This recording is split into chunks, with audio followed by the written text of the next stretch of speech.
generasi milenial di era revolusi 4.0 dan society 5.0. Sebelum acara ini kita mulai, perkenankan saya menyampaikan beberapa aturan sebelum acara ini berlangsung. Yang pertama, pada saat dosen maupun narasumber berbicara, diharapkan mahasiswa dapat memperhatikan sebaik mungkin. Selanjutnya, selama acara berlangsung, diharapkan seluruh mahasiswa dapat on kamera dan memute mikrofon selama Zoom berlangsung. Dan saat pada sesi tanya jawab, mahasiswa diberikan 1 kali kesempatan jika waktu masih tersedia. Sekiranya begitu dulu dari saya. Kita dengarkan sepatah atau dua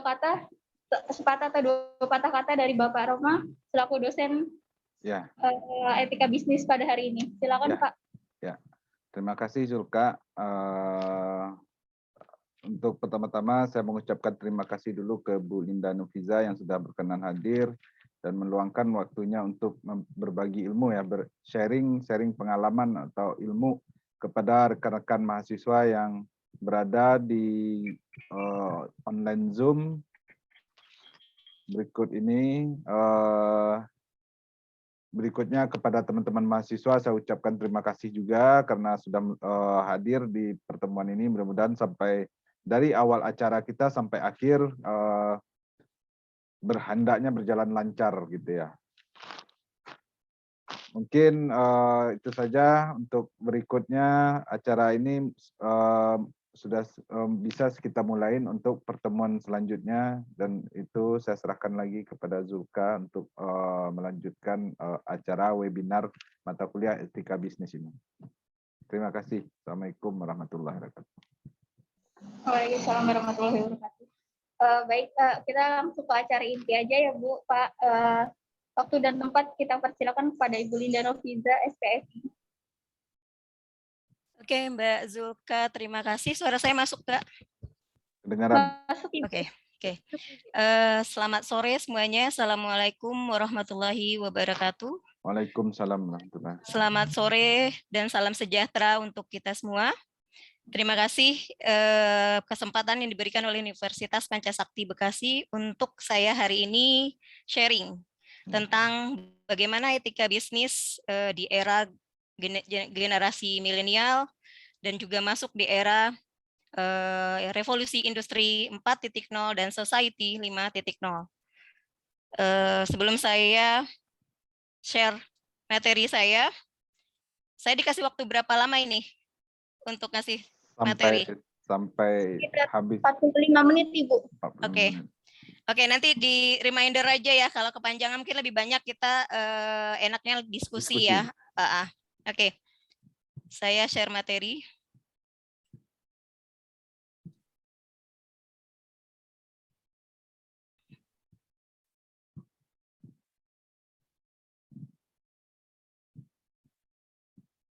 Oke.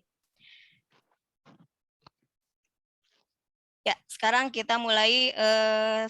Di awal saya tidak akan bicara tentang teori, tapi saya akan reminder dikit apa itu etika bisnis. Teman-teman, kalau kita bicara etika bisnis adalah suatu aturan yang mengatur kalau kita bicara kalau di perusahaan di bisnis itu etika bisnis itu standarnya itu lebih tinggi dibanding dengan hukum dan peraturan perundang-undangan yang berlaku. Kenapa dia lebih tinggi? Karena dia mengaturnya lebih luas dibanding dengan undang-undang. Di dalam etika bisnis itu kita juga mengatur area-area mana yang tidak diatur oleh undang-undang dan hukum yang berlaku. Seperti kalau di perusahaan itu seringkali yang terjadi adalah ketika proses kita mulai dari proses dari awal rekrutmen sampai kita melakukan pemutusan hubungan kerja ke karyawan. Ada yang diatur oleh undang-undang dan hukum yang berlaku di Indonesia, dan ada yang tidak diatur oleh undang-undang. Nah, untuk yang tidak diatur oleh undang-undang ini kita gunakan apa? Kita gunakan bisnis etik. Kalau di perusahaan, kita mengenal istilahnya itu adalah code of ethic atau code of conduct. Biasanya code of conduct ini isinya adalah etika bisnis yang ada di perusahaan dan etika kerja yang diatur oleh perusahaan. Mulai dari proses seleksi sampai dengan termination. Itu diatur semuanya. Mana yang boleh, mana yang tidak boleh, mana yang melanggar norma, mana yang tidak melanggar norma. Itu diatur di code of conduct. Tujuannya apa? Tujuannya adalah bagaimana untuk menselaraskan antara si shareholder, si pemegang jabatan sama si karyawan dalam menjadi pedoman untuk berperilaku di organisasi atau di dalam perusahaan. Untuk apa? Karena kan code of conduct ini nanti adalah mengatur hubungan sosial. Itu juga akan berpengaruh dengan lingkungan yang ada di sekitar perusahaan. Berpengaruh juga bagaimana kita dengan konsumen, bagaimana kita dengan supplier. Itu ada aturan di code of ethic. Jadi lebih dari kode dari etika bisnis itu diturunkan ke perusahaan itu dengan nama code of conduct atau code of ethic. Seperti itu yang kita punya. Apalagi kalau perusahaan yang dia bergerak global. Kalau dia udah bergerak ke global itu sudah memasukkan apa-apa yang aturan yang ada di ILO. Kalau kita bicara ketenaga kerjaan. ILO lebih ketat lagi, norma yang di undang-undang kita, di aturan peraturan perundang-undangan di Indonesia kan banyak yang agak abu-abu untuk penerapannya. Tapi kalau ILO dia lebih strict. Kalau normanya tidak dijalankan, maka itu sudah dianggap kita sudah melanggar hak asasi manusia. Contohnya aja, di rekrutmen kalau ILO menetapkan bahwa ketika kita memasang lowongan kerja itu tidak boleh mencantumkan jenis kelamin, tidak boleh mencantumkan ras tertentu, dan sekarang harus dicantumkan adalah tidak memungut biaya apapun. Sebegitu sebegitu pentingnya si code of conduct atau kode etik ini di perusahaan. Kenapa itu perlu? Karena seolah-olah kalau kita tidak atur, ada yang terjadi ketidakjujuran di dalam proses atau integrity yang tidak ditemui dalam proses ketika kita rekrutmen, itu kan sudah melanggar kode etik, sudah tidak ada moralnya. Tidak ada perusahaan yang menerima uang untuk merekrut karyawan. Tenaga kerja di Indonesia banyak kok. Kenapa harus merekrut meminta uang? Tidak ada. Itu benar-benar itu melanggar etika. Itu adalah salah satu contoh yang melanggar etika proses di bisnis. Banyak lagi contoh yang lainnya. Banyak juga yang terjadi, biasanya yang banyak terjadi itu adalah ketika di dalam hubungan industrial. Bagaimana hubungan karyawan dengan rekan kerja, karyawan dengan atasan, karyawan dengan manajemen, karyawan dengan supplier, dengan konsumen. Tata etikanya seperti apa? Itu ya. Oke, selanjutnya kita lanjut. Apa sih tujuannya dari etika bisnis ini? Pasti ada tujuannya. Tujuannya adalah bagaimana kita bisa menunjukkan berperilaku bermoral. Yang kedua, bagaimana batasan antara pengusaha, bagaimana batasan bagi pengusaha atau pebisnis itu untuk berbisnis yang jujur. Terus bagaimana bisnis tidak merugikan banyak orang. Jadi kita tidak boleh berbisnis itu hanya ngambil untung untuk kita sendiri, tapi merugikan orang lain yang ada di siklus hubungan bisnis tersebut. Berikutnya adalah harus seadil-adilnya di dalam menjalankan bisnis. Seadil-adilnya ini adalah sesuai dengan kesepakatan yang sudah disepakati oleh kedua belah pihak. Apalagi kita harus membangun kepercayaan. Kalau klien atau konsumen tidak percaya ke kita, maka bisnis kita akan hancur. Kepercayaan yang dibangun yang akan membuat value di dalam hubungan bisnis tersebut.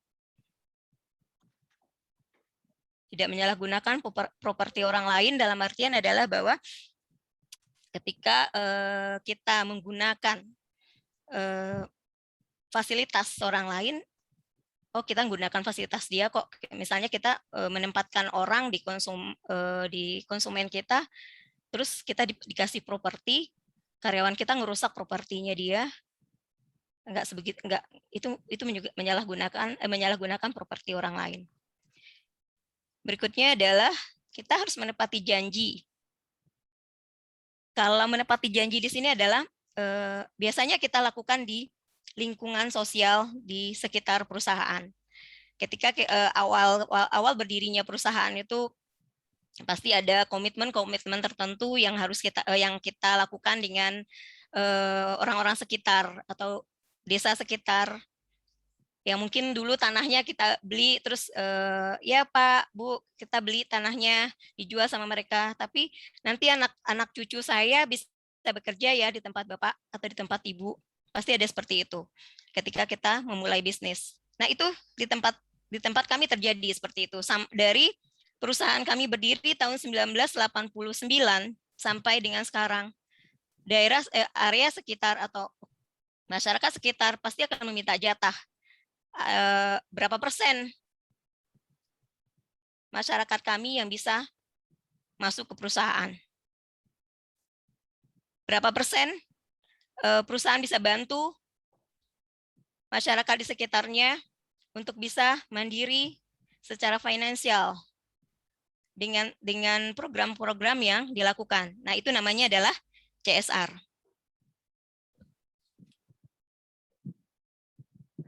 Yang berikutnya adalah etika bisnis ini juga membantu kita untuk menciptakan komunikasi dua arah yang sinergi, yang sama-sama kita memahami apa maksud dan tujuan dan value yang akan kita munculkan, yang akan kita jadikan sebagai etika bisnis di dalam perusahaan. Tujuannya apa? Ketika sudah diatur, ketika sudah disepakati, berharap tidak mengganggu produktivitas kerja.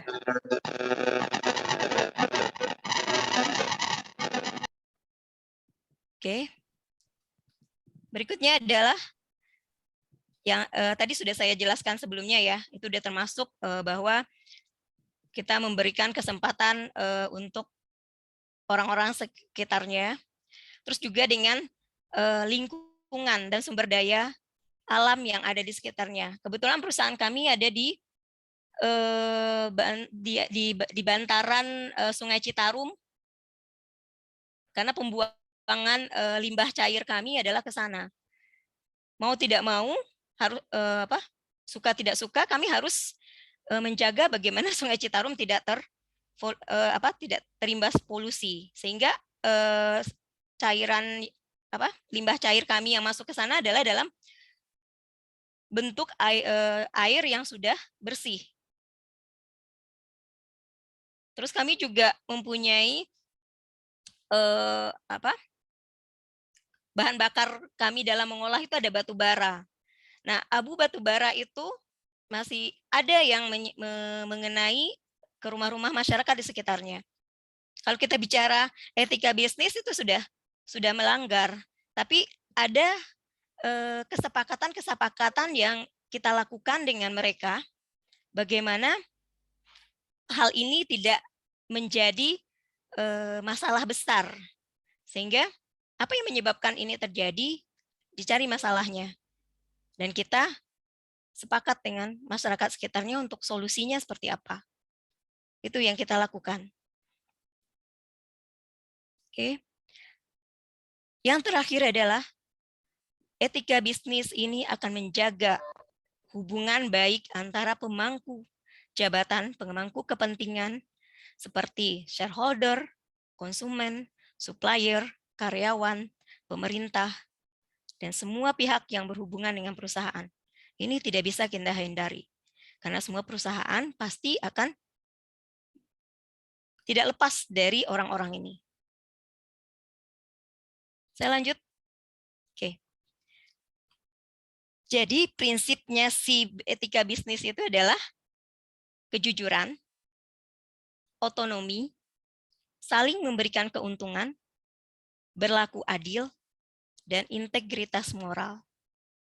Paling penting itu. Dasar kita mengembangkan apapun peraturan, apapun kesepakatan yang kita lakukan di dalam perusahaan, itu dasarnya adalah ini. 5 ini. Ini sudah teman-teman dapat ketika kuliah ya. Kita lanjut. Nah, kenapa saya mengangkat temanya kode etik, etika bisnis di generasi milenial di era revolusi 4.0 dan society 5.0? Karena angkatan kerja saat ini didominasi oleh angkatan milenial. Teman-teman yang sedang ikut webinar ini adalah mungkin sudah masuk generasi Z atau masih ada di generasi milenial. Itu bisa aja. Saya tertarik mengangkat ini karena angkatan kerja akan beberapa tahun ke depan akan dikuasai oleh generasi milenial. Generasi milenial ini seperti apa? Kenapa? Kok yang selalu digaung-gaungkan baik pemerintah, di perusahaan, survei, yang diangkat adalah generasi milenial. Kenapa? Generasi milenial itu agak unik. Oke. Sebelum saya bahas generasi milenial, kita lihat dulu kenapa generasi milenial ini muncul. Jadi, pertama kali Strauss-Howe tahun 1991 di dalam teori generasi teori atau teori generation mengatakan bahwa angkatan kerja produktif itu ada 4. Yaitu ada yang namanya baby boomers, ada yang namanya Gen X, ada namanya Gen Y, ada namanya generasi Z atau generasi Z. Baby boomers sama Gen X akan meninggalkan arena dunia industri. Nggak lama lagi. Baby boomers mungkin 2025 udah hampir banyak yang sudah tidak produktif lagi di dunia industri. Mungkin di dunia luar, di bisnis mungkin mereka masih tetap produktif. Gen X sudah mulai agak berkurang. Gen Y inilah yang kita namakan dengan generasi milenial. Generasi milenial ini kelahiran tahun 1981 sampai dengan 1996. Generasi Z kelahiran 1997 sampai dengan 2012. Kalau kita tahu, pasti teman-teman tahulah generasi milenial ini yang seperti apa. Atau mungkin sebelum saya lanjut, ada yang mau share, ada yang tahu tentang generasi milenial ini seperti apa?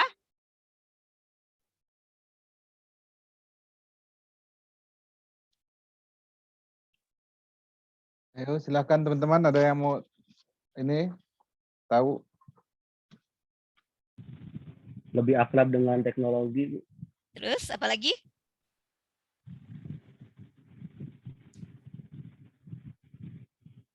Ada lagi mungkin?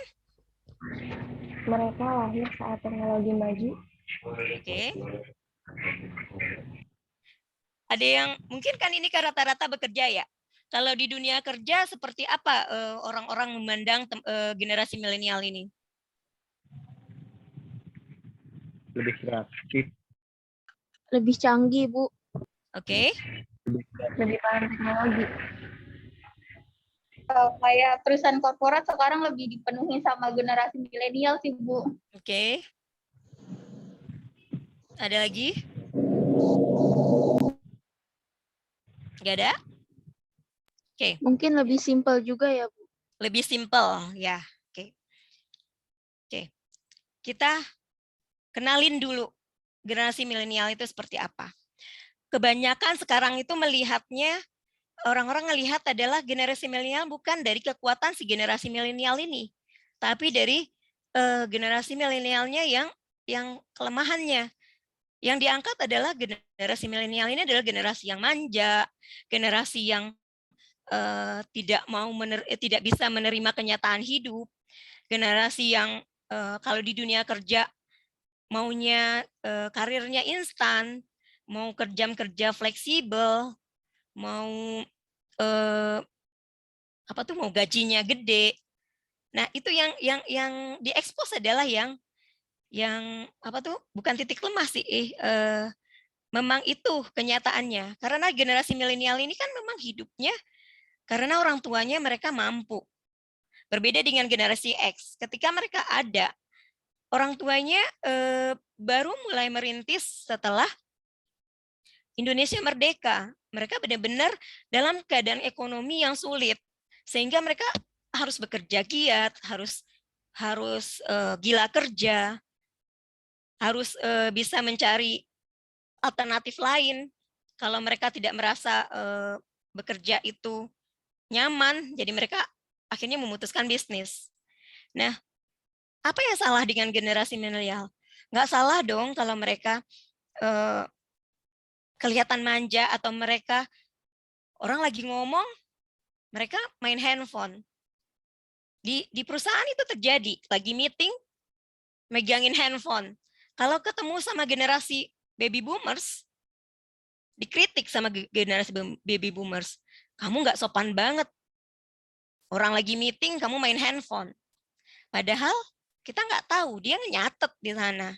Dia nggak pakai buku lagi kayak kita. Mereka sudah menggunakan teknologi, itu handphonenya mereka itu adalah untuk menyimpan sesuatu. Ketika mereka perlu, nanti mereka ambil. Nah, mereka menjadikan si handphone ini bukan untuk hanya menggunakan media sosial mereka, tapi mereka juga mencari informasi, mencari media sosial ini digunakan adalah memang mereka pengen banyak tahu segala hal. Ketika misalnya ada istilah baru aja, langsung googling gitu. Kalau generasi saya kebetulan sudah generasinya generasi X ya. Kalau kita kan nunggu dulu, ya ntar dipending dulu ya, nanti cari dulu di internet. Kalau mereka meresponnya adalah langsung ketemu ini jawabannya. Berarti kan apa? Efisien waktu juga terjadi kan sebenarnya gitu. Jadi teman-teman nggak usah takut kalau orang-orang bilang bahwa kamu generasi cengeng, banyaknya nuntut, banyaknya ngeluh, tuntutannya yang instan, terus tidak bisa menerima kenyataan hidup. Kalau orang tuanya mampu, yang tidak bisa menerima kenyataan hidup, pasti dia larinya adalah ke pendidikan. Teman-teman bisa lihat misalkan, kenapa anak milenial banyak yang sudah jadi doktor atau profesor sekarang? Kenapa? Misalnya nih, setelah S1 belum dapat kerja, ya udah deh, daripada nggak kerja saya kuliah lagi. Setelah S2, kayaknya saya interest deh untuk melakukan penelitian atau untuk buka bisnis sendiri, lanjut lagi sekolah. Sebenarnya mereka itu punya energi yang luar biasa, punya keinginan untuk selalu inovasi, kreatif. Kenapa? Mereka lahir ketika teknologi sudah berkembang. Sudah nggak zaman memberikan pengumuman itu ditempel di papan pengumuman. Sudah zamannya sekarang adalah broadcast dan segala macamnya. Seperti itu. Nah, sekarang kita kenalin milenial di Indonesia itu seperti apa. Tahun ini sebenarnya kayaknya salah. 2016 atau 2017 itu angkatan kerja di Indonesia itu 34% adalah generasi milenial. Tahun 2020 itu udah nyapai 40%. 2025 diprediksi itu 75% itu generasi milenial. Kita bisa bayangin, mereka pasti sudah melek teknologi, sudah pikirannya maju ke depan, sudah mesin itu kan udah dihubungin dengan semuanya adalah berbasis internet mungkin. Karena sekarang juga udah mulai seperti itu. Sudah menggunakan big data. Nah, sampai 2035 itu angkatan kerja milenial yang akan nanti masuk lagi generasi Z, generasi Alpha. Oke, kita lihat 9 perilaku milenial di Indonesia. Yang pertama, kecanduan internet. Yang kedua, mudah berpaling ke lain hati. Berarti apa? Loyalitasnya sangat rendah. Terjadi enggak di dunia kerja? Terjadi. Survei mengatakan bahwa generasi milenial itu tahan di industri cuman paling lama 2 tahun. So, terus ketentuan di undang-undang mengatakan bahwa ketika kita mengundurkan diri itu adalah 30 hari sebelum kita keluar dari perusahaan. Tapi generasi milenial enggak. Kalau bisa dia ngajuin hari ini, besok dia udah nggak ada. Kenapa? Mereka nggak bisa menunggu.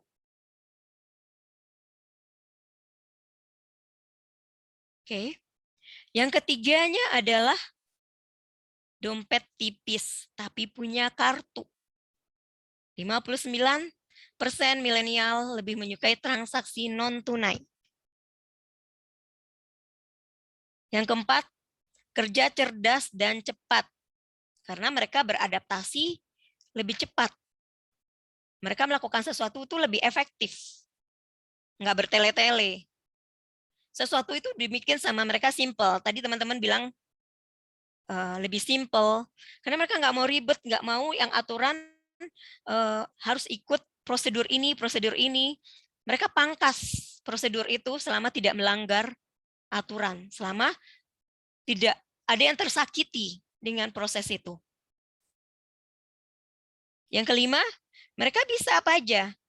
Mereka bisa ketika mereka kerja, terus balas WA atau terima telepon, tapi ketika ditanya, mereka bisa jawab dengan bisa nyambung pertanyaannya. Yang keenam, liburan adalah hal terpenting bagi mereka. Mereka bilang, liburan itu salah satu cara untuk memunculkan inisiatif dan kreativitas. Nggak kerja mulu. Makanya mereka butuh jam kerja yang fleksibel. Tapi bisakah jam kerja fleksibel kalau di dunia industri manufaktur? Saya jawabnya nggak bisa. Industri manufaktur itu harus jamnya jelas. Kalau generasi ini diperbolehkan di industri manufaktur untuk menjalankan produksi, masuk flexible time, akan terjadi apa yang akan terjadi dengan proses produksi. Bisa perusahaan nggak jalan kalau seperti itu.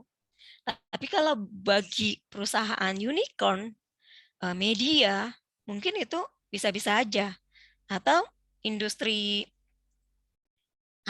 industri yang berbasis marketing ya, yang tidak membutuhkan ada di tempat, yang bisa fleksibel dari manapun, on call, dari rumah, dari mana saja dia berada, mau dia tempat nongkrong atau apa, dia bisa akses, bisa komunikasi dengan customer, bisa komunikasi dengan supplier.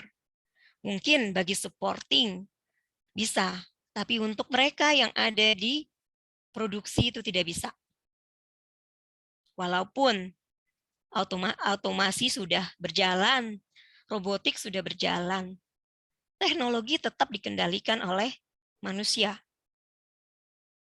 Hanya saja dengan kemajuan teknologi, fungsi manusianya dikurangin.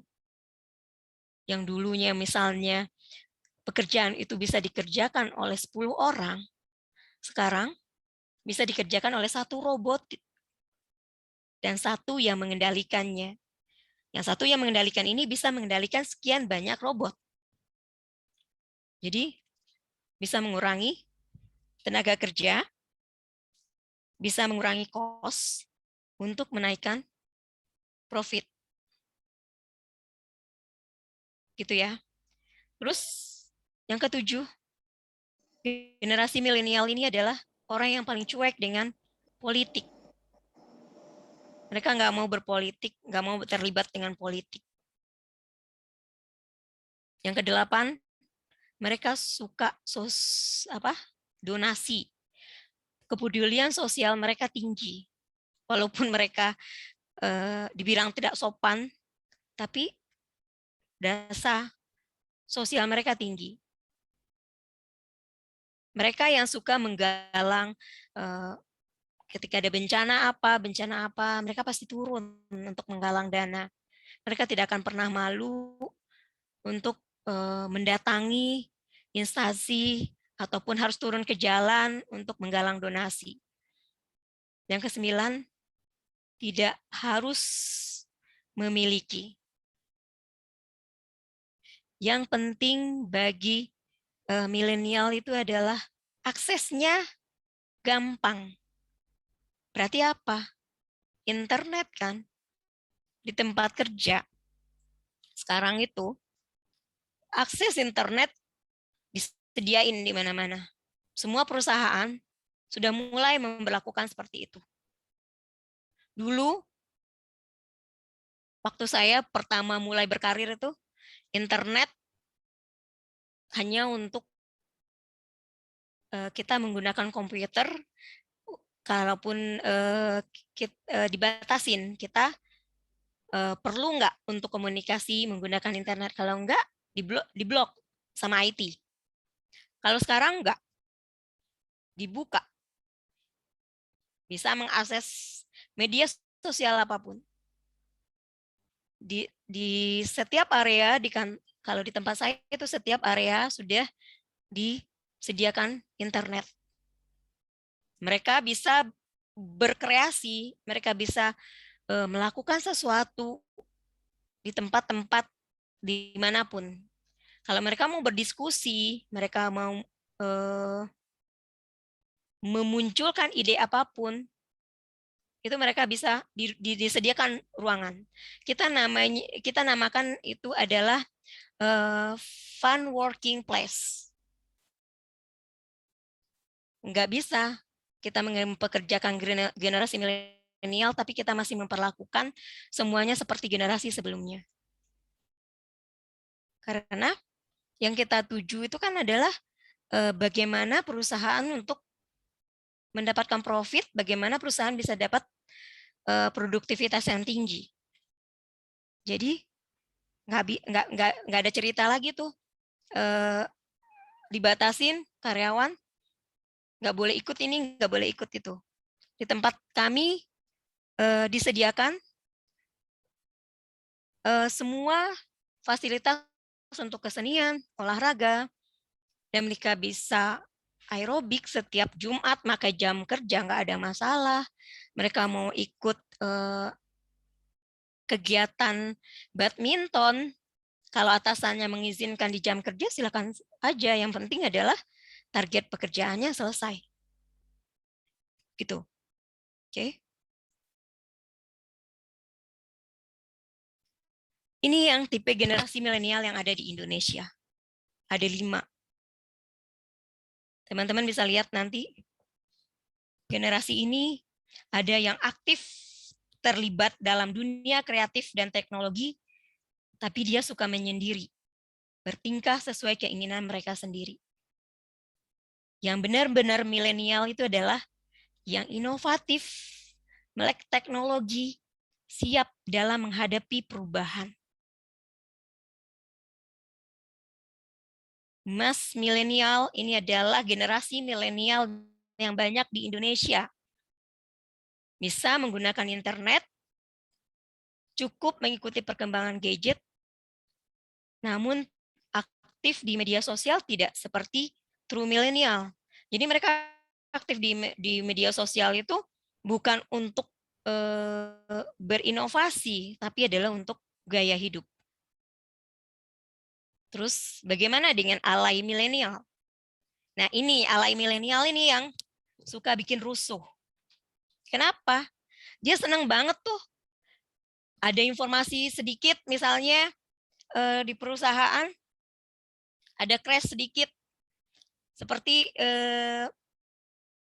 yang terjadilah saat ini di tempat saya. Kami sedang melakukan pembaharuan perundingan PKB. Si generasi milenial yang sok tahu atau sok menyebarkanlah informasi melalui status media sosial untuk hoax-hoax informasi. Bisa lewat broadcast WA, atau di status Instagramnya, di status Facebooknya. Itu kerjaan anak alay milenial. Apakah anak alay milenial ini akan bisa menjadi orang yang sukses? Kalau mereka tidak merubah diri mereka, mereka akan menjadi orang yang mungkin akan lama-lama terbuang dari perusahaan. Yang terakhir adalah anti milenial. Anak milenial ini benar-benar anak yang kuno. Mereka tidak bergaul. Jadi generasinya aja yang generasi milenial, tapi dia nggak update teknologi, nggak mau cari informasi, bukan orang yang inovatif, orang yang pasrah. Ini anti milenial ini tidak akan bisa masuk di dunia kerja pada saat sekarang ini. Kenapa? Karena itu revolusi 4.0 yang berbasis digital dan society 5.0 yang mengkolaborasi atau mengintegrasi revolusi industri 4.0 dengan ke masyarakat untuk bisa diimplementasikan. Seperti itu. Nah, ini yang terjadi. Katanya, si generasi milenial itu nggak bisa diatur jam kerjanya jam 9 sampai jam 5. Kalau di tempat saya, mereka ada yang jam 7 sampai jam 3 sore, jam 3 sore sampai jam 11 malam, jam 11 malam sampai jam 7 pagi. Ada yang jam 8 sampai jam 5 sore, ada yang jam 7 sampai jam 4 sore. Mau nolak. Udah tertulis di bisnis etikanya perusahaan. Kamu mau join dengan perusahaan, kamu ikut aturan perusahaan. Kalau kamu tidak mau ikut aturan perusahaan, kamu tidak mau ikut dengan code of conduct perusahaan, berarti kamu bukan orang yang tepat untuk bisa.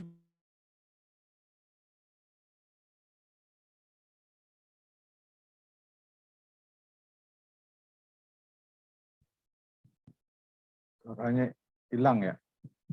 Tes. Ya. Oh ya, sudah. Apakah hilang dari tadi? Ada, Bu. Ada, Ada okay. Ya, ada. Oke, sip. Ada, Bu. Oke, kita lanjut.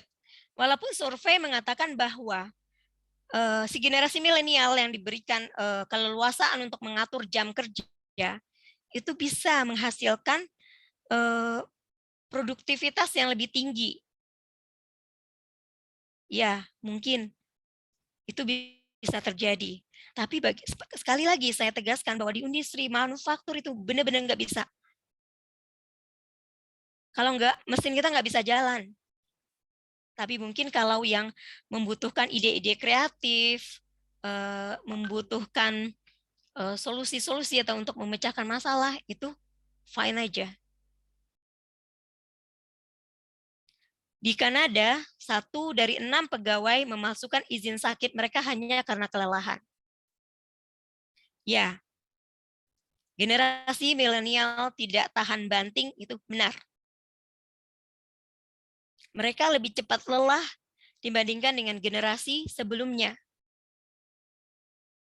Generasi sebelumnya itu bukan sebenarnya nggak boleh ya orang bekerja lebih dari 8 jam sampai ada yang 16 jam, 17 itu kan sama dengan kita sudah tidak memanusiakan manusia, dalam artian moral kita sudah tidak ada. Kenapa orang tidak kita kasih istirahat? Tapi kalau kita bicara ketika mereka dihadapkan dengan kondisi seperti itu, generasi X lebih tahan daripada generasi Y atau generasi milenial. Generasi milenial akan cenderung lebih banyak setelah terjadi seperti itu akan sakit. Berarti apa? Perusahaan mulai mengatur lagi ketentuan yang berlaku. Bagaimana mengatur agar lembur tidak terjadi banyak. Walaupun si generasi milenial senang tuh dapat duit banyak.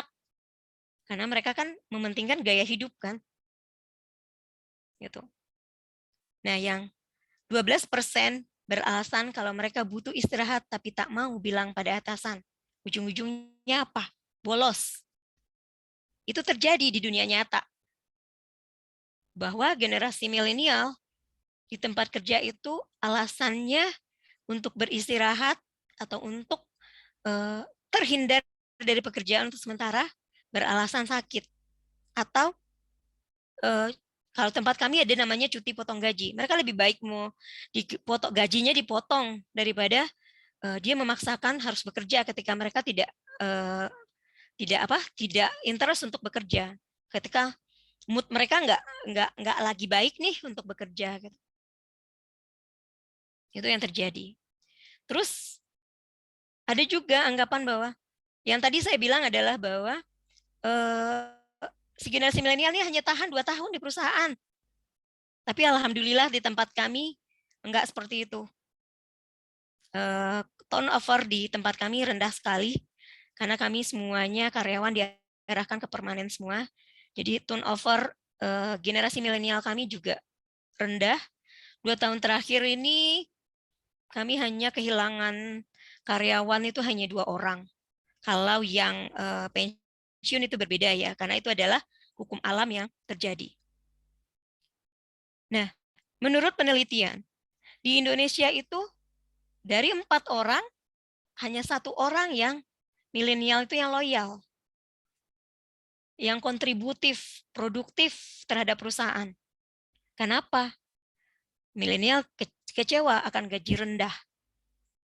Kalau di pabrik, ikutin standar UMR. Tapi mungkin kalau mereka di unicorn, di bisnis media, TV, mungkin nggak seperti itu yang ditawarkan. Ada fasilitas-fasilitas penunjang yang lainnya, tidak hanya gaji. Karena kita tidak bicara membuat seseorang itu bahagia, tidak hanya bicara gaji, tapi ada benefit lain dan tunjangan-tunjangan lain yang bisa didapat dari perusahaan. Nah, di Amerika Serikat, hanya 1 dari 4 tenaga kerja milenial yang loyal, kontributif, dan produktif terhadap perusahaan. Penyebabnya, milenial tidak mendapatkan pekerjaan yang mereka harapkan setelah lulus. Karena milenial juga dia berharap mereka tuh kerja sesuai dengan passion mereka. Kalau bukan passionnya mereka, mereka tidak bisa sold out. Tidak bisa menunjukkan diri mereka yang sesungguhnya gitu. Ini adalah maaf, yang mereka memang punya punya planning ke masa depan.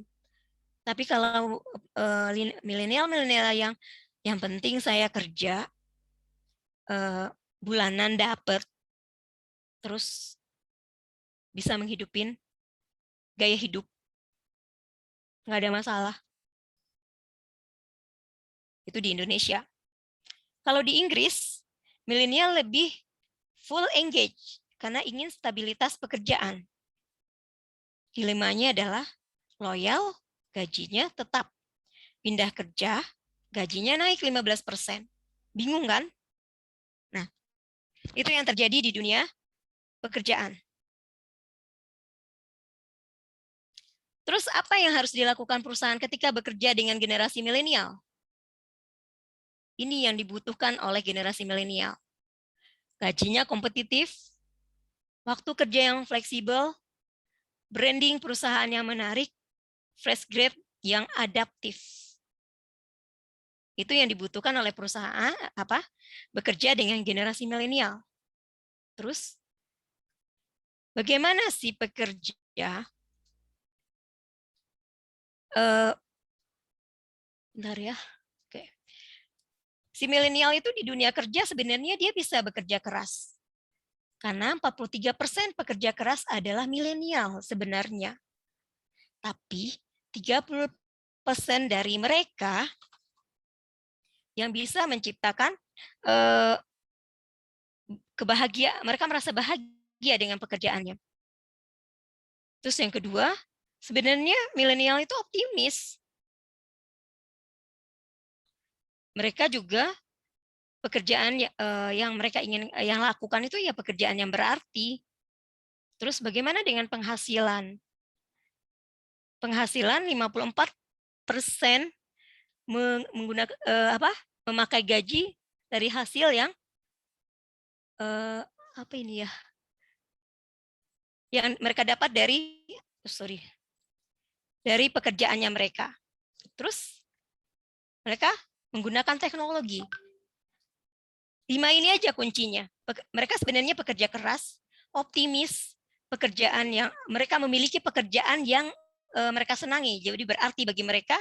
Terus mereka mendapatkan penghasilan dan mereka menggunakan teknologi. Bagaimana perusahaan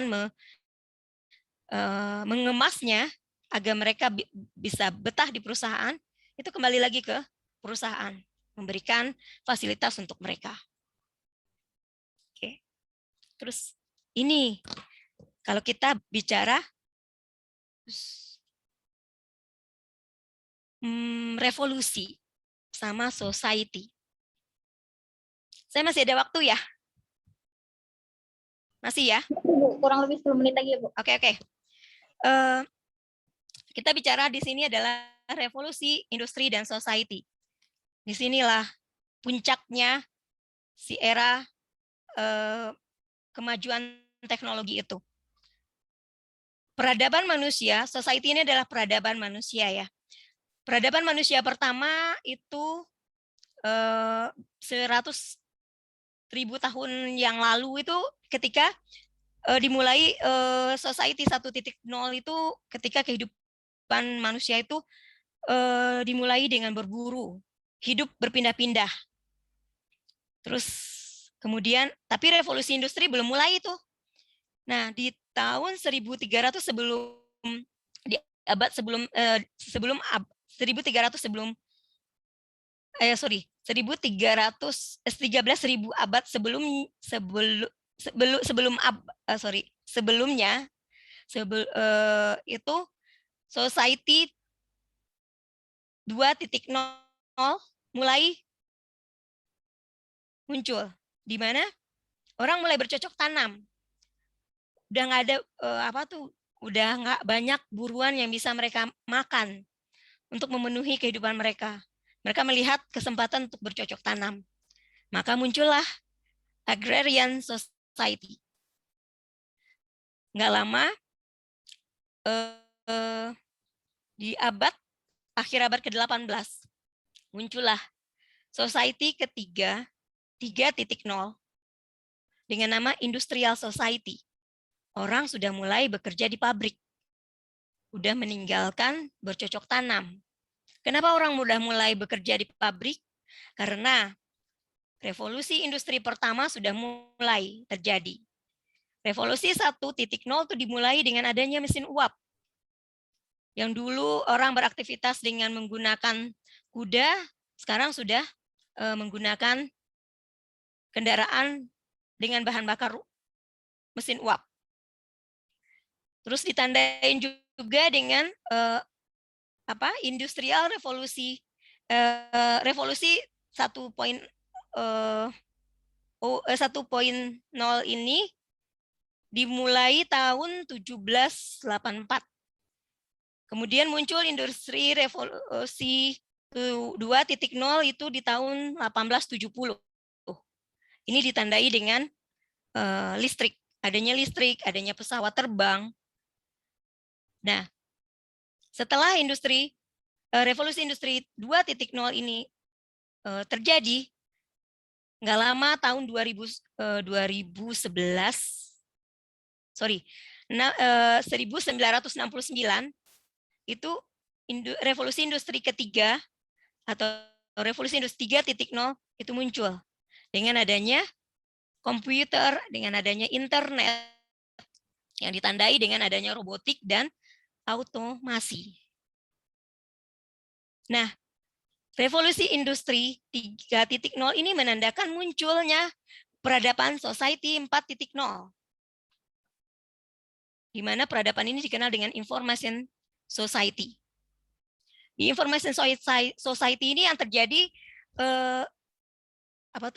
perbedaan generasi.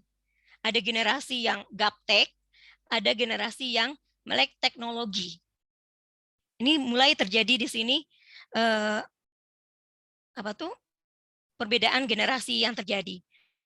Nah, tahun 2011 muncullah si industri revolusi 4.0 yang itu manusia sudah mulai memahami digital, artificial intelligence sudah mulai, semua hal sudah berhubungan dengan internet, tidak bisa lepas dari dengan internet. Terus sudah bicara cyberspace. Jadi sudah bicara dunia maya. Nah, tahun 2000 menyambut datangnya si revolusi industri 4.0 ini, muncullah peradaban society 5.0. Di mana di sini pesan mulianya adalah manusia itu adalah pusat dari kehidupan. Teknologi tidak bisa menggantikan semuanya kegiatan manusia. Sehingga si society 5.0 ini berharap adalah manusia yang menciptakan teknologi, berarti teknologi harus bisa memberikan servis kepada manusia itu. Jadi dia mengintegrasikan antara industri 4.0 manusia di dunia nyata dengan teknologi di dunia maya. Contohnya lah, kita pesan makan lewat GrabFood atau GoFood. Itu kan dia udah bicaranya adalah big data. Ketika kita memesan misalnya pizza, nah terus nanti akan ada kita dikasih diskon pizza. Kenapa? Dia melihat berapa sering sih kita belanja pizza, berapa sering sih perilaku yang kita lakukan. Nah nanti dia akan kasih reward ke kita. Kamu belanja lagi dong, saya kasih diskon. Seperti itu ya di dunia society 5.0. Ini demografi di tempat saya. Generasi milenial itu perusahaan saya ada 2, ada di Karawang dan ada di Kudus. Kalau di Karawang masih ada baby boomers, masih ada generasi X. Generasi X-nya 39,23%, generasi Y-nya 59,25%, generasi Z-nya 1,35%. Di Kudus itu benar-benar dikuasai oleh si milenial. Nih, milenial generasi Z aja kita sudah ada yang manajer. Kita memberi kesempatan mereka untuk menunjukkan kemampuan mereka. Oke, ini yang mempengaruhi bisnis etik. Bisnis etik ini tidak bisa digantikan zaman apapun, secanggih apapun teknologi, secanggih apapun kehidupan manusia, sepintar apapun manusianya, tetap harus ada batasan, aturan yang tertulis dan tidak tertulis yang disepakati oleh pelaksana di dalam perusahaan. Shareholder, pimpinan puncak tertinggi, manajer, karyawan, konsumen, sama supplier. Untuk apa? Agar proses bisnis yang diinginkan itu tercapai dengan yang sesuai dengan yang diharapkan. Terus apa yang harus dilakukan oleh si milenial yang tadi dikatakan krisis integrity, tidak loyal, dan lain-lainnya? Mereka harus meningkatkan kompetensi mereka dalam emotion question dan social question. Tidak bisa kita tidak menambah kompetensi kita baik soft skill maupun technical skill. Karena si bisnis etik tetap akan mempunyai peran penting untuk di kehidupan era industri 4.0, society 5.0 yang dikendalikan oleh milenial dan generasi Z ke depannya. Seperti Mohon ini. maaf Ibu. Ya. Reminder sekitar 1 menit atau 2 menit lagi kita masuk sesi tanya jawab ya Bu. Oke, saya juga sudah selesai. Silakan saya serahkan ke moderator. Baik teman-teman, kalau misalnya ada pertanyaan boleh diajukan.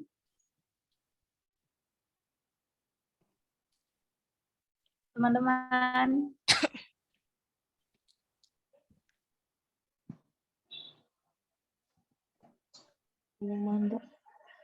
Teman-teman ada yang mau bertanya? Silakan, yang nggak bisa chat juga boleh, atau bertanya langsung juga boleh. Ini Mbak Winda nih kayaknya nih. Enggak, belum, Pak. Oh belum. Selamat sore Pak. Bu, saya Ya. boleh tanya Bu? Oke, Ya, silakan. Mas Redi. Mas Perkenalkan Andi nama dulu ya. saya Andi Bu, Andi Widi Santoso Bu.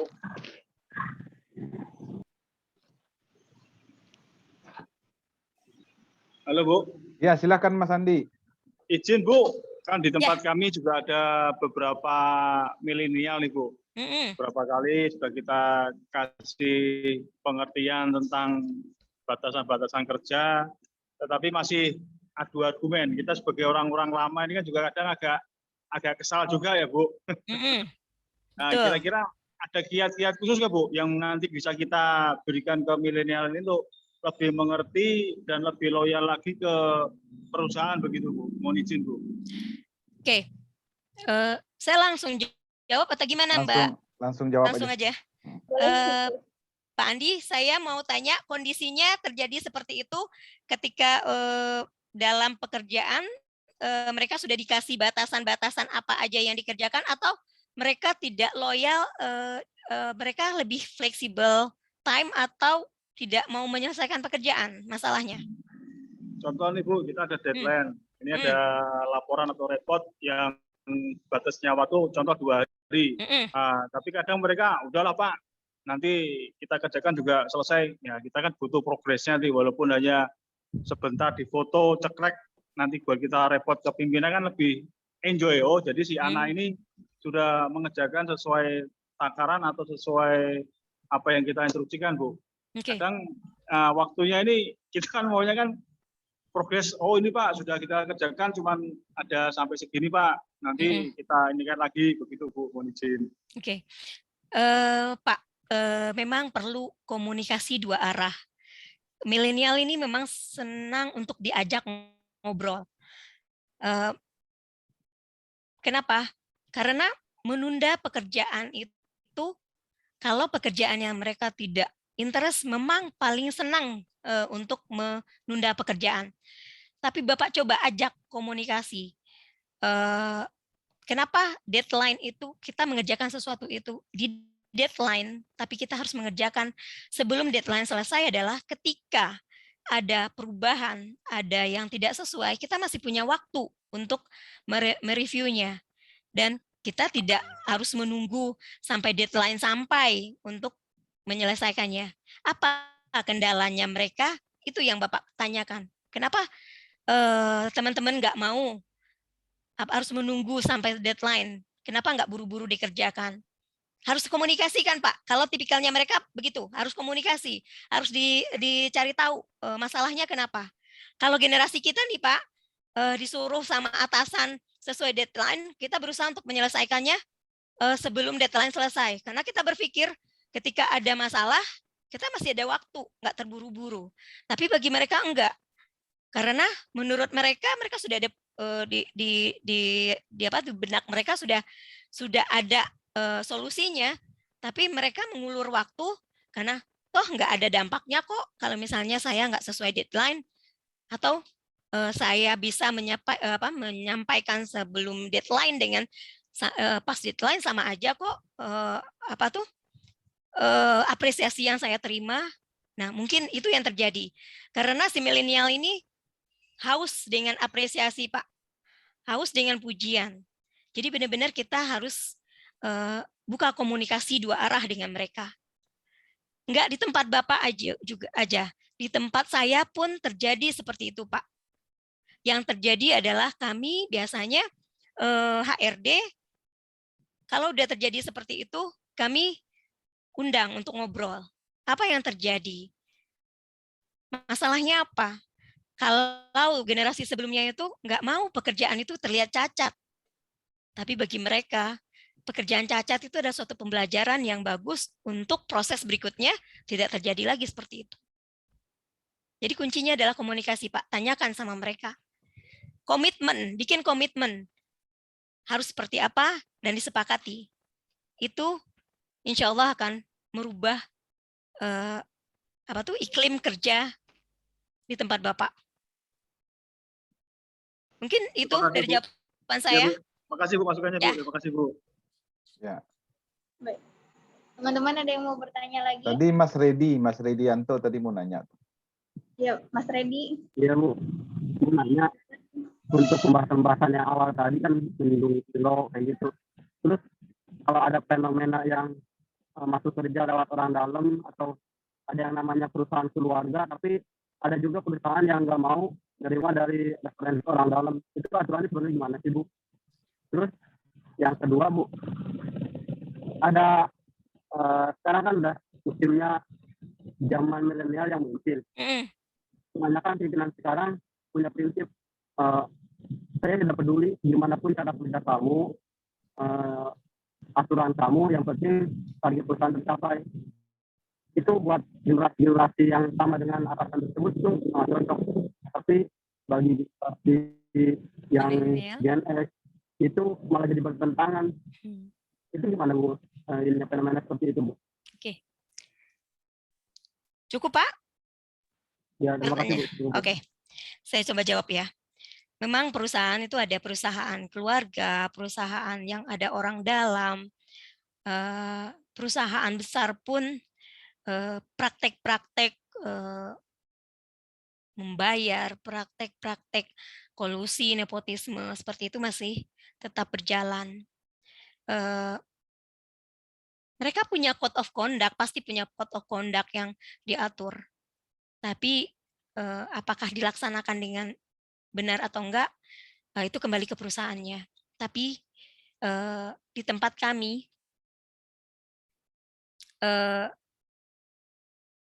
Jarum Group, walaupun tidak distandarkan untuk semua perusahaan jarum, kode etik atau code of conduct itu adalah modal pertama kami, selain budaya perusahaan.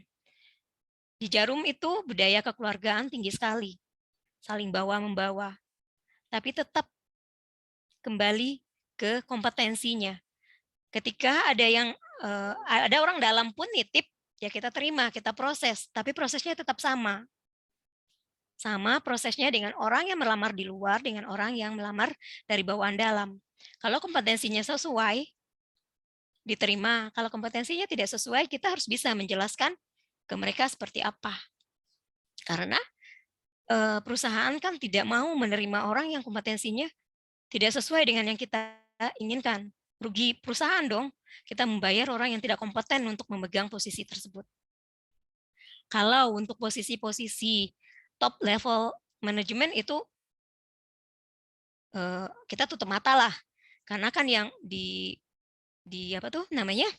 yang dibutuhkan dari mereka adalah strategiknya. Tapi kalau untuk yang level-level asisten manajer ke bawah, itu kita benar-benar lihat kompetensinya sesuai atau enggak.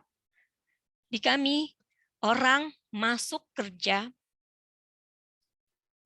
ketahuan ada yang membayar, Karena kan kami juga mengakomodir masyarakat sekitar lewat Karang Taruna.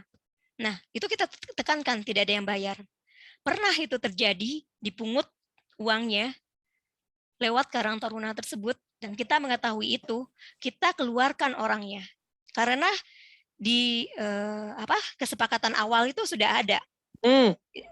Isian data itu sudah kita tulis. Jika kita menemukan praktek yang tidak sesuai dengan Code of Conduct perusahaan, maka perusahaan berhak untuk memutuskan hubungan kerja. Gitu ya, Pak. Jadi benar-benar kalau di kami itu adalah bisnis kami dijalanin dengan dari awal proses seleksi sampai pemutusan hubungan kerja itu adalah dengan 5 prinsip etika bisnis itu. Jujur, integrity, itu yang paling harus mendasar bagi kami. Nah, itu ya. Kalau perusahaan keluarga, kita perusahaan keluarga besar atau perusahaan keluarga kecil, itu kembali lagi. Kalau perusahaan kecil mungkin iya, mereka akan tidak jauh dari sanak saudaranya. Tapi perusahaan keluarga yang besar, nggak mungkin mereka akan sampai 70% itu adalah orang keluarga mereka aja. Kenapa? Kalau kalau 70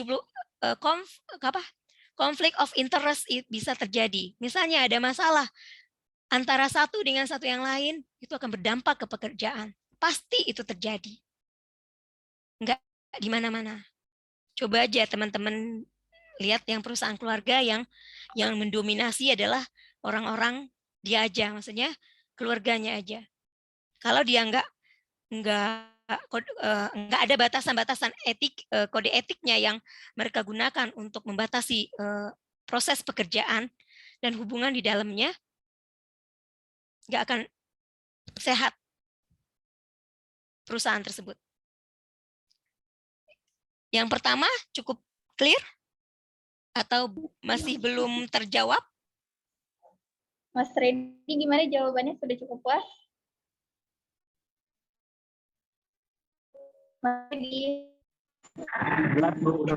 Oke. Yang kedua,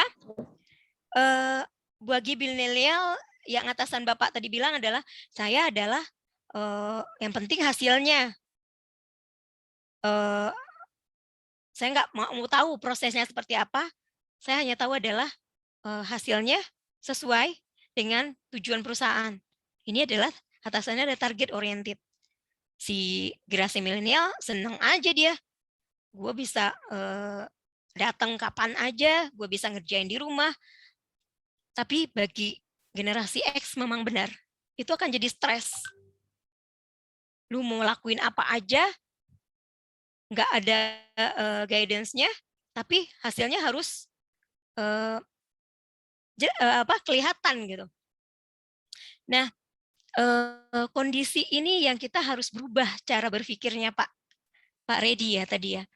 Kita yang harus mengikuti perubahan yang terjadi, bahwa target oriented itu memang sudah menjadi perubahan yang terjadi di dunia bisnis saat ini.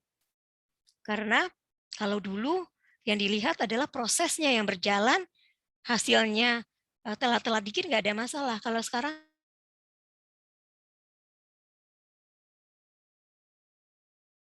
kompetisi dengan kompetitor lain yang lebih gesit, yang lebih bisa bersaing, mau tidak mau cara kerja kita yang kita harus rubah. Kalau memang dia target oriented, proses apa dari kebiasaan Bapak yang harus Bapak pangkas? Kita harus berubah bahwa target oriented, jadi kita harus mampu untuk efisien di dalam melakukan proses pekerjaan itu, agar tidak menjadi stres bagi kita. Mulai banyak searching di internet, proses-proses apa yang harus dilakukan, tapi tidak bisa lepas juga perusahaan dari kondisi seperti itu. Harus diberikan training untuk bagaimana menghadapi perubahan dari task oriented menjadi target oriented. Nggak bisa cepat untuk berubah dengan kemauan dari individu itu aja, tapi harus ada support dari lingkungan untuk menjembatani Bapak mampu, generasi sebelumnya mampu dari task oriented menjadi target oriented. Si task oriented ini, proses itu akan berjalan detail. Kalau kita bicara kalau kita bicara quality control atau quality assurance, dia akan bicara adalah task oriented. Nggak mungkin dia bicara target oriented. Nah, kalau target oriented berarti ada proses yang diefisiensikan, dirubah jadi quality assurance. Yang dicek adalah prosesnya, bukan produknya. Kalau prosesnya yang kita yang kita cek, itu kita bisa target oriented. Tapi kalau produknya yang kita cek, itu berarti kita task oriented. Itu yang nggak disenangin sama milenial, karena prosesnya panjang. Tapi bagi generasi kita, itu lebih secure. Pasti hasilnya yakin gitu loh, karena prosesnya sudah panjang. Gitu. Tapi kita ketinggalan, Pak. Karena industri di luar sana sudah mulai bicara itu. Dengan target oriented, mereka bisa jual lebih murah. Kalau task oriented, waktu yang dipakai lebih lama dibanding dengan target oriented, itu akhirnya apa? Kita butuh cost yang besar untuk menciptakan produk itu. Kita kalah bersaing di industri. Seperti itu penjelasan dari saya, Pak. Jadi, kitanya yang berubah, Pak. Ngikutin perkembangan zaman. Kita yang menyerubah cara kerjanya kita. Pak Redi udah cukup jelas? Soalnya kalau yang satu kan yang masih menghormati proses, yang satu menghormati hasil. Gitu. Bapak di bagian proses. Iya, Bu. Oke. Di bagian quality apa produk? Quality, Bu. Oke. Kalau quality memang bukan Bapaknya yang harus berubah, sistemnya yang harus dirubah. Quality berarti produknya yang dicek ya, bukan sistemnya yang dicek. Iya, Bu. Iya. Oke. Sementara kalau orang produksi kan quality-nya paling. Oke, Pak. Berarti sistem di tempat Bapak yang harus dirubah kalau mau merubah ke target oriented. Iya, Bu. Baik. Karena terpaku dengan waktu juga, sebelum saya tutup pertemuan hari ini, saya mau review materi aja ya Ibu, Bapak, teman-teman sekalian. Dengan hari ini kita bahas tentang peran etika bisnis pada generasi milenial, revolusi 4.0 dan society 5.0. Kode etik atau kode of conduct, suatu aturan perusahaan dari mulai tahap interview hingga tahap terminasi. Tujuannya mendorong kesadaran moral dan berperilaku untuk menjalankan bisnis dengan judul bisnis berjalan sesuai bersama, menciptakan komunikasi dua arah, menjaga hubungan baik para pemangku kepentingan. Selanjutnya, prinsip etika bisnis itu ada kejujuran, otonomi, saling memberikan keuntungan, keadilan, dan integritas moral. Generasi milenial kelahiran tahun 1981 hingga 1992. Kelebihan generasi milenial sendiri itu melakukan segala sesuatu dengan cepat dan efisien. Sedangkan kekurangannya menghargai orang lain, cek dengan politik hingga tidak mudah tahan banting. Inovatif, melek teknologi dan melek teknologi baru disebut generasi milenial. Society atau peradaban manusia. 1.0 itu hunting society. 2.0 bercocok tanam. 3.0 dunia industri, 4.0 kemajuan informasi atau komputer internet, 5.0 manusia adalah pusat kehidupan, robotik tidak bisa menggantikan posisi manusia. Segitu review dari saya. Ada tambahan mungkin dari Bapak atau Ibu sekali. Ya, terima kasih juga untuk ininya.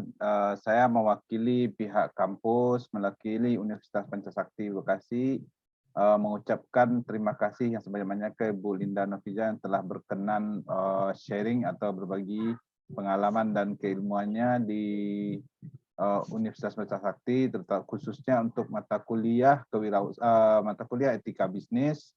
Dan mudah-mudahan juga dari apa yang beliau sampaikan bagi teman-teman ada manfaatnya ya. Jadi di dunia kerja, apalagi teman-teman banyak yang berlatar belakang orang yang mahasiswa yang sedang bekerja gitu. Jadi dari apa yang sudah disampaikan cukup bagus ya untuk ininya, untuk penambahan nuansa keilmuan kita gitu ya. Terus saya juga dari kampus dan dari kampus Universitas Pancasakti, khususnya saya dosen mata kuliah etika bisnis, mengucapkan terima kasih sekali lagi, dan kita dari kampus memberikan sebuah sertifikat kepada Ibu Linda Nofriza sebagai bentuk apresiasi kita karena sudah ikut berkontribusi dalam Merdeka Belajar. Nanti sertifikat saya email dan WA kan juga. Jadi dalam pembelajaran etika bisnis ini sebenarnya kita dalam mengundang dosen tamu kita ngikutin aturan pemerintah yang baru gitu. Bagaimana kampus itu merdeka gitu. Bagaimana pembelajaran itu enggak hanya terpatok misalkan hanya jadi dosen gitu. Jadi yang selama ini kita kuliah hanya dari dosen yang mereka belum tentu di aplikatifnya bisa digunakan atau terpakai gitu kan. Nah makanya dicarilah dari dosen tamu atau praktisi yang betul-betul mereka udah mengaplikasikan dari teori-teori yang disampaikan gitu. Terus ini juga sebenarnya dari Merdeka Belajar atau Kampus Merdeka itu sebenarnya nanti si mahasiswa yang diharap capai hasilnya, mahasiswa selama 1 tahun atau 2 semester itu harusnya kuliah itu di dunia industri gitu atau di dunia kerja. Jadi yang nilai misalkan kayak Bu Linda Nofriza-nya yang nilai, ngasih nilai A, B, C-nya gitu. Si mahasiswa bukan dari dosen lagi gitu. Nah tapi karena ini kita lagi pandemik, mungkin nggak bisa kita lakukan hal seperti itu. Jadi kita ada model mungkin tahun depan atau 2 tahun lagi kalau kita secara MOU dengan perusahaan atau tempat nanti kita akan menempatkan mahasiswa gitu.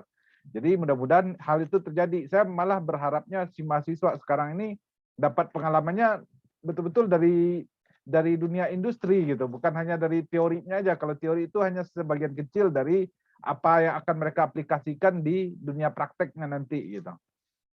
Mungkin itu saja yang bisa saya sampaikan. Terima kasih sekali lagi Bu Linda Nofriza, dan ke moderator juga terima kasih. Silakan saya kembalikan acaranya ke moderator. Assalamualaikum warahmatullahi wabarakatuh. Waalaikumsalam warahmatullahi wabarakatuh. Ya, Ibu sebelum ditutup ada yang mau Bu Linda? Oke. Untuk penutup saya bilang yang seperti Pak Romat tadi bilang adalah benar, ketika kita terjun ke industri, kalau kita hanya bekal teori, itu nol. Ketika kita sampai di industri, belanga-belongo, apa sih namanya itu. Jadi kurikulum yang sekarang itu benar-benar cocok sekali gitu, ditempatkan di industri dulu. Ketika mereka udah dapat teori di kampus, terus mereka implementasi di industri, itu sangat mendukung sekali. Perusahaan-perusahaan sekarang juga udah banyak sekali yang siap untuk menerima seperti itu. Karena di tempat kami juga ada MOU dengan beberapa dengan beberapa universitas untuk mahasiswanya implementasi di tempat kami setahun atau 2 tahun, dan nilainya memang kami yang berikan. Tidak hanya SMA, universitas, SMA aja sudah mulai ada yang seperti itu.